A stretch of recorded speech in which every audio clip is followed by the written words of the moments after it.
Una mattina mi sono alzato, oh vela ciao, vela ciao, vela ciao. Siapa yang tidak tahu dengan serial Money Heist yang ditayangkan di Netflix? Kawanan perampok yang dipimpin oleh The Professor masuk ke dalam Royal Mint of Spain, gedung percetakan uang di Spanyol.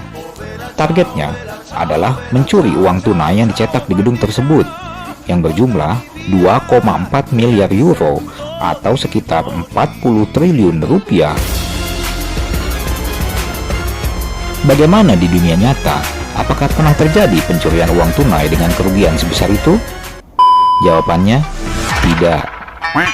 Pencurian uang tunai oleh perampok bersenjata seperti di serial Money Heist yang terbesar dalam sejarah dilakukan oleh Valerio Fice, seorang anak pengacara yang jadi buronan atas lebih dari 50 perampokan bank di negara asalnya, Italia.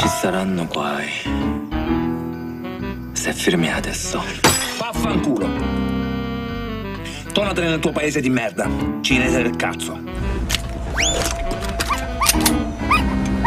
Valerio Fice yang saat itu berusia 32 tahun dan satu orang kawanannya masuk ke dalam Knightsbridge Safe Deposit Center, sebuah gedung penyimpanan safe deposit box di London, Inggris pada tanggal 12 Juli 1987. Mereka berpura-pura untuk menyewa safe deposit box.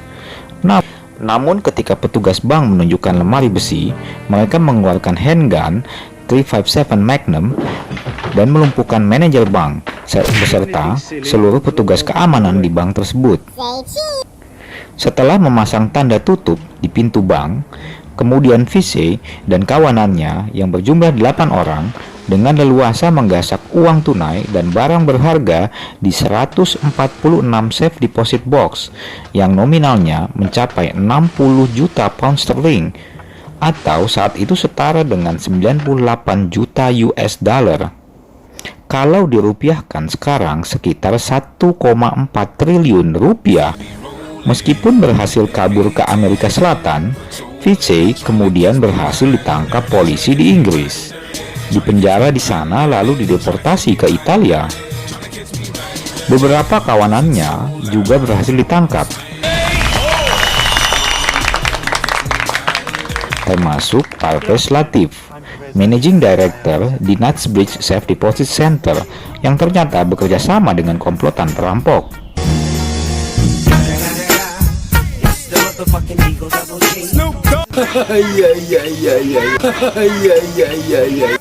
Kisah hidup Valerio Fice sendiri berakhir setelah ia ditembak polisi Italia pada tahun 2000, dan autobiografinya sempat diabadikan dalam buku berjudul Too Fast to Live pada tahun 1992 dan Live by the Gun, Die by the Gun.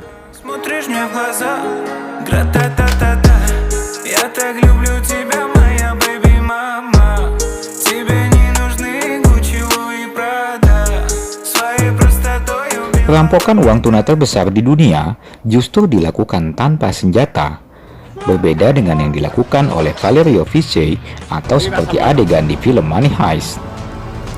Pelakunya adalah Qusay, anak dari Saddam Hussein, mantan presiden Irak selama 24 tahun. Qusay adalah anak kedua dari Saddam Hussein yang saat perampokan terjadi menjabat sebagai kepala Garda Republik, pasukan militer Irak yang paling ditakuti.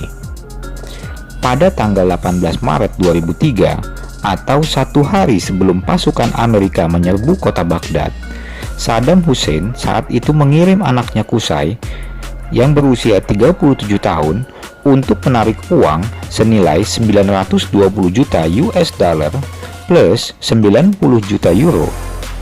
Jadi totalnya 1,04 miliar US dollar atau sekitar 15 triliun rupiah.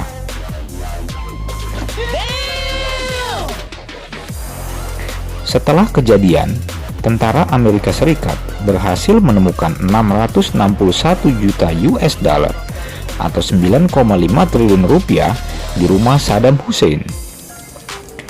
Sedangkan sisa 379 juta US dollar belum ditemukan hingga kini, termasuk misteri hilangnya puluhan ton emas yang disita dari istana Saddam Hussein. Banyak yang meyakini bahwa tentara Amerika menjarah uang dan emas tersebut. Lalu, bagaimana nasibnya dengan Saddam dan Qusay Hussein?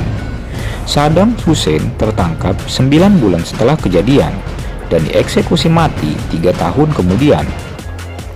Anaknya, Qusay Hussein, tidak pernah berhasil ditangkap atas aksi pencuriannya.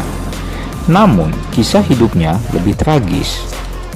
Ia tewas bersama anak laki-lakinya yang berusia 14 tahun setelah rumah persembunyiannya diserbu dengan misil, granat, dan senapan mesin oleh tentara Amerika Serikat pada 31 Juli 2003 atau 3 bulan setelah pencurian yang ia lakukan.